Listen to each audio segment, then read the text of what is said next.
Chers confrères, on m'a confié de vous parler dans cette séance consacrée aux maladies infectieuses à potentiel épidémique des risques infectieux liés au mouvement des populations.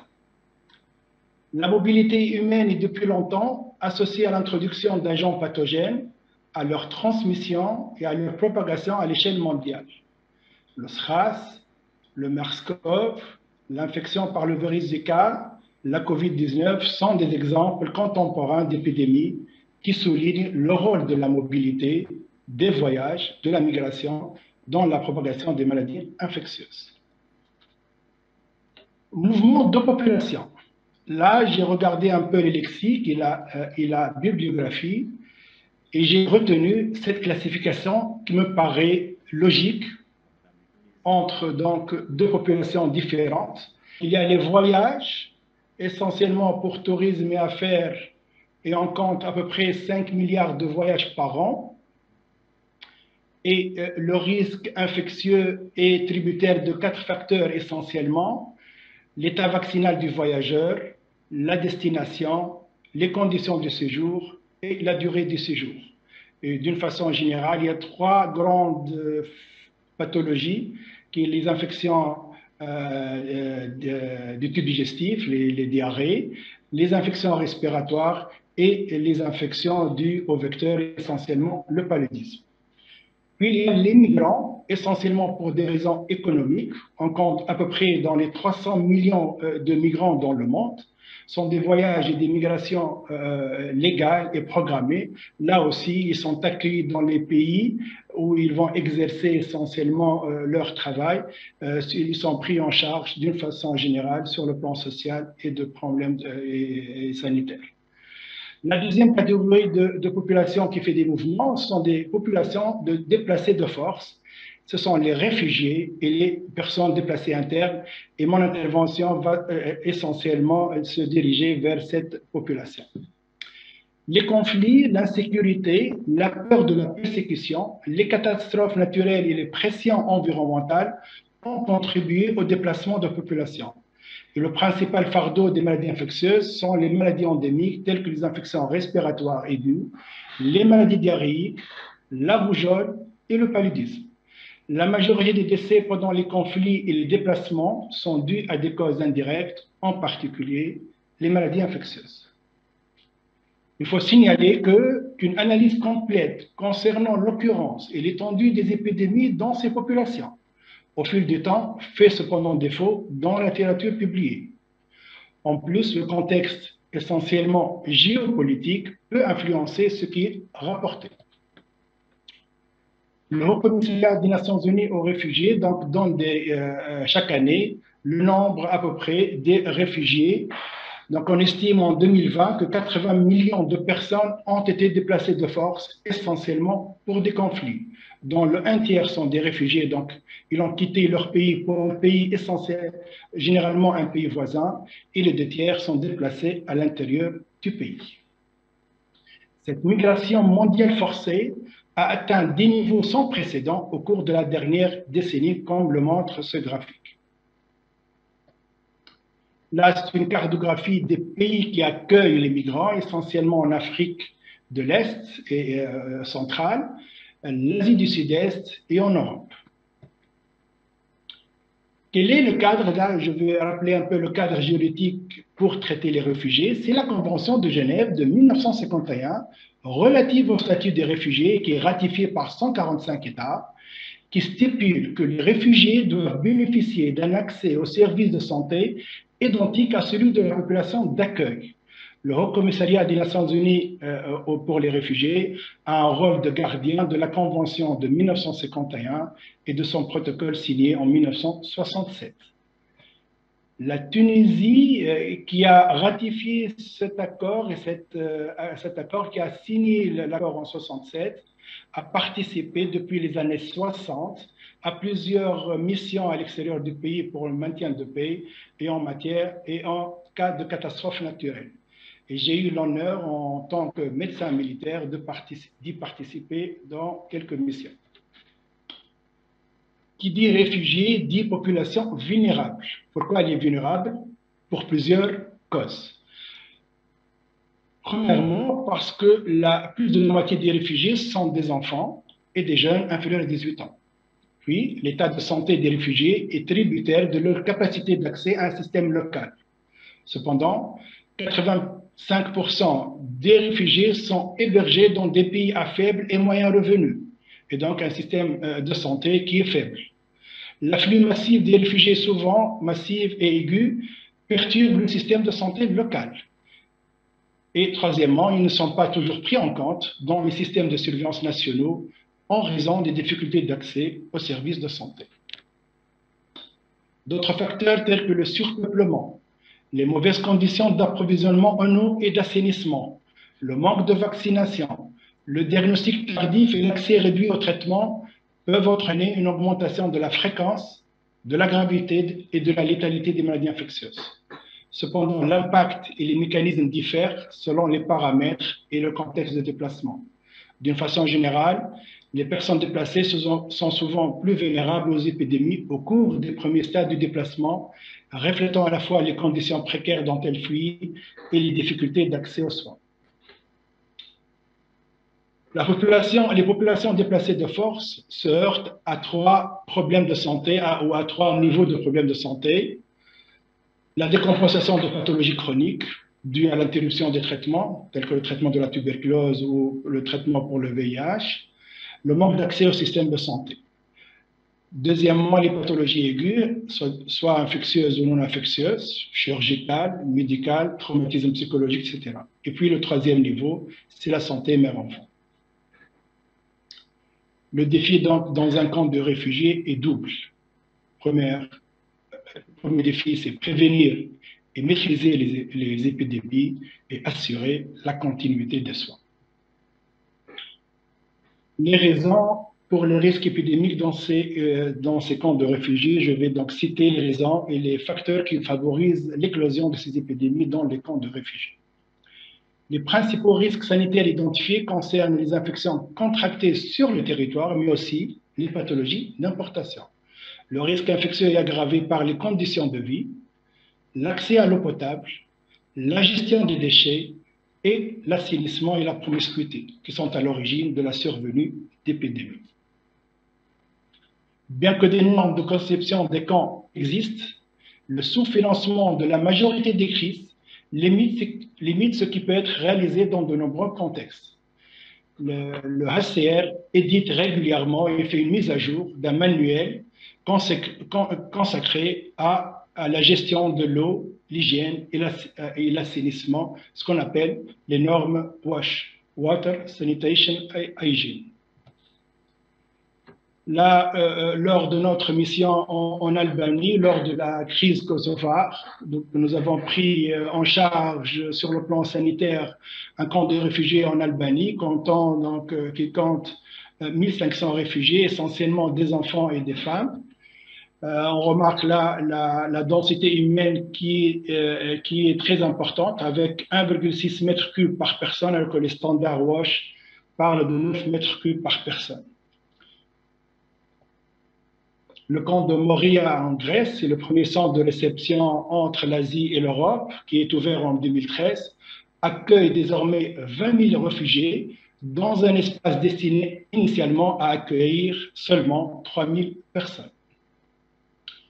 Là aussi, la densité humaine, mais le gros problème, c'est l'approvisionnement en eau en quantité et en qualité.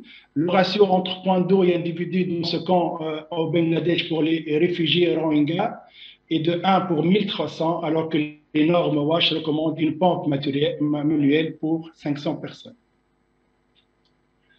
Là aussi, la difficulté de s'approvisionner de l'eau dans le désert africain, comme ici les réfugiés nigériens dans un camp de réfugiés au Niger qui attendent les camions citernes pour s'approvisionner en eau. Camp surpeuplé, eau en quantité et qualité qui ne va pas très bien. Et puis, il y a les problèmes de l'évacuation des eaux usées, les latrines, les douches temporaires qui sont sales et le problème des déchets. Tout ça va donner donc un risque épidémique et c'est attendu. là, lors de notre mission en Albanie en 99, là, on voit les courbes qui reflètent la surpopulation, les infections respiratoires et la contagiosité, et les diarrhées qui sont les plus fréquentes à cause de l'hygiène et du manque d'eau, et comme vous voyez, comme j'ai dit au début, ça s'améliore au fur et à mesure parce qu'il y a une amélioration des conditions de vie. Donc, la surveillance au niveau des camps de réfugiés va dépendre un peu du contexte, du climat et de la zone géographique où installer le camp, mais d'une façon générale, ça va être ciblé sur les maladies entériques et alimentaires comme la fièvre typhoïde et le choléra, les maladies à prévention vaccinale comme la rougeole et la varicelle, les infections respiratoires aiguës basses et la tuberculose et la méningite à méningocoque.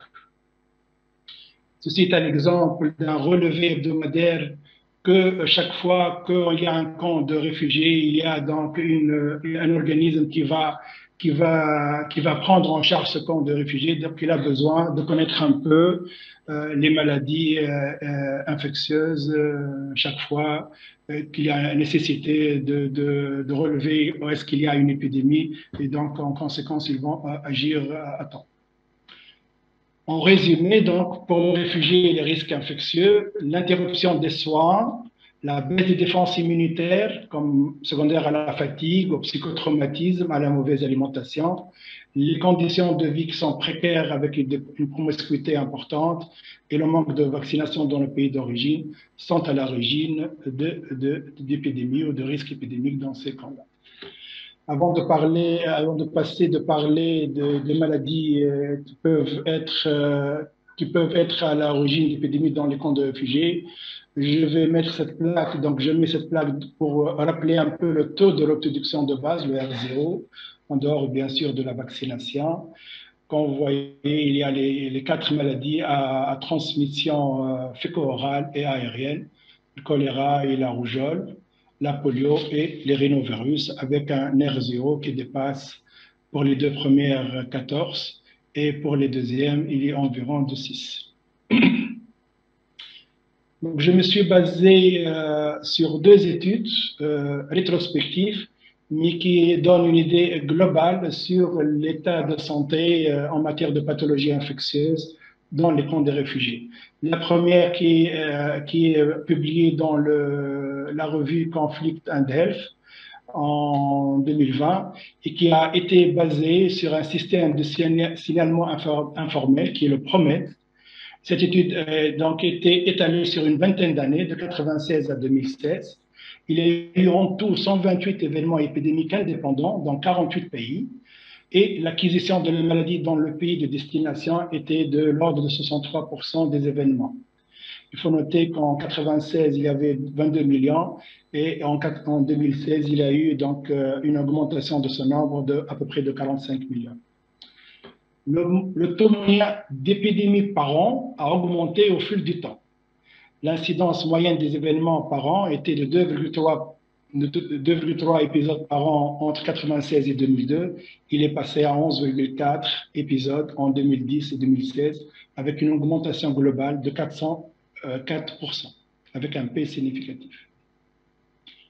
La majorité des épidémies ont été signalées en Afrique, suivi par la Méditerranée orientale et l'Asie du Sud-Est. En tout, il y a eu plus de 800 000 cas confirmés ou suspectés de maladies infectieuses et une quarantaine d'agents pathogènes au syndrome unique, démontrant le large éventail de maladies infectieuses.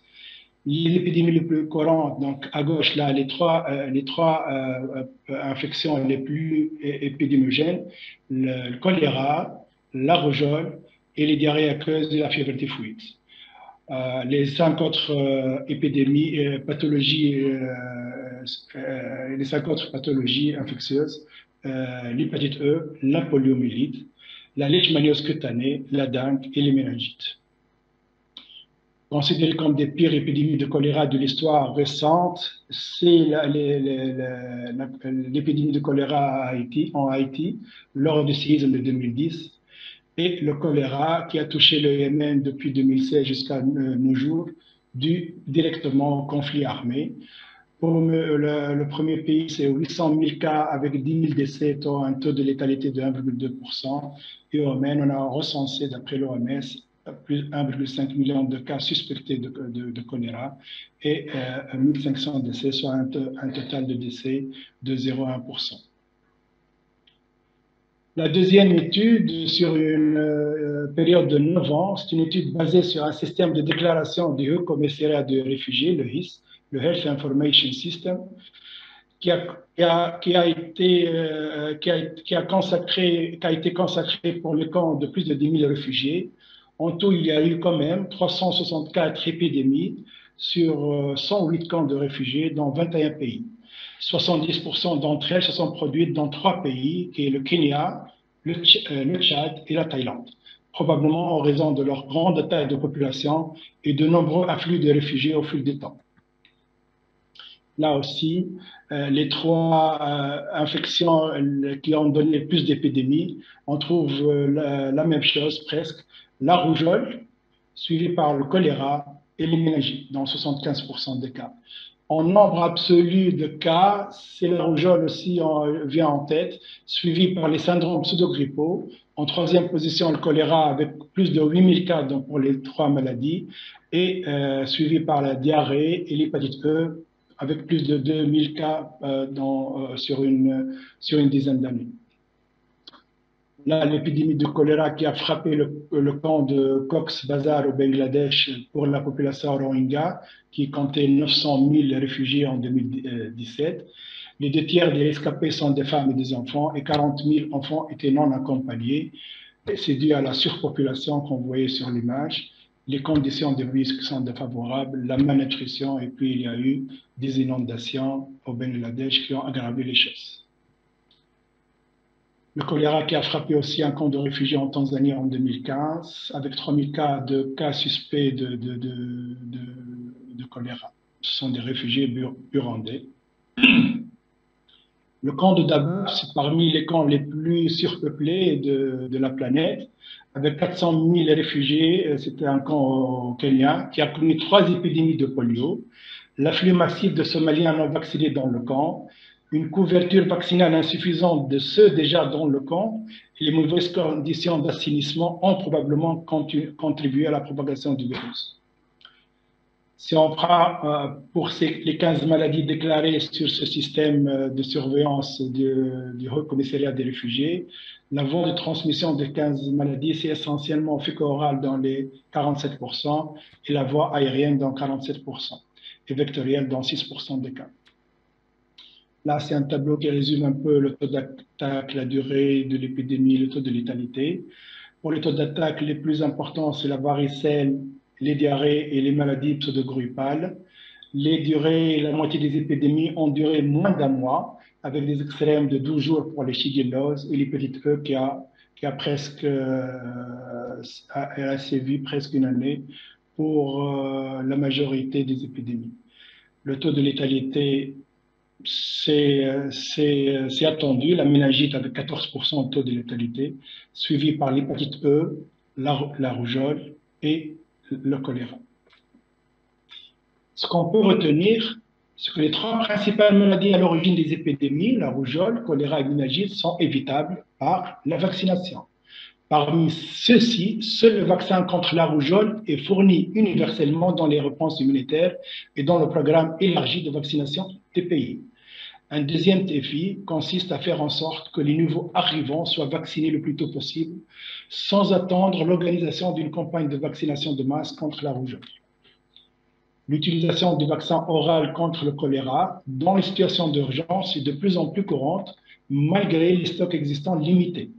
L'OMS recommande d'ailleurs le vaccin dans les zones endémiques, dans les crises humanitaires à haut risque d'épidémie de choléra et lors d'épidémies de choléra existantes, en étant toujours complémentaires, bien sûr, aux mesures de prévention et de contrôle. En fait, alors que le vaccin oral de la choléra s'est avéré être une solution efficace à court et moyen terme, les investissements dans les infrastructures d'eau et d'assainissement, ainsi que la promotion de l'hygiène garantiraient des réalisations durables et plus larges. De même que pour le vaccin oral de choléra, une discussion plus approfondie est nécessaire sur la faisabilité de fournir systématiquement le vaccin contre le méningocoque A aux réfugiés, au moins dans la stature de la méningite. Les épidémies de rougeole, de rubéole ou d'autres infections infantiles étaient associées à la migration en provenance de régions à faible couverture vaccinale. Dans une étude menée à la frontière gréco-turque en 2011, plus de 50% des enfants migrants avaient besoin d'être vaccinés contre la diphtérie, tétanos et la coqueluche, et 13% contre la rougeole, les orients et la rubéole. Un petit mot sur le paludisme. Il n'y a pas eu beaucoup d'épidémies dans les camps de réfugiés parce que la majorité des réfugiés migrent sur le même continent et le paludisme est endémique. Le problème, il y a deux problèmes pour les réfugiés, c'est le diagnostic du paludisme et donc souvent il n'y a pas de laboratoire pour faire la goutte épaisse et le frottis. Il y a parfois des tests rapides qui sont utilisés au camp des réfugiés. Puis le deuxième problème, l'accès aux soins. C'est la première cause de mortalité pour les réfugiés avec un taux de 20%. Là, je vous montre l'étude qu'il y a sur le signalement sur le système Promet. Il y a eu seulement deux épidémies de paludisme en Asie du Sud-Est et au nord de l'Amérique, avec 65 cas de réfugiés qui ont été atteints.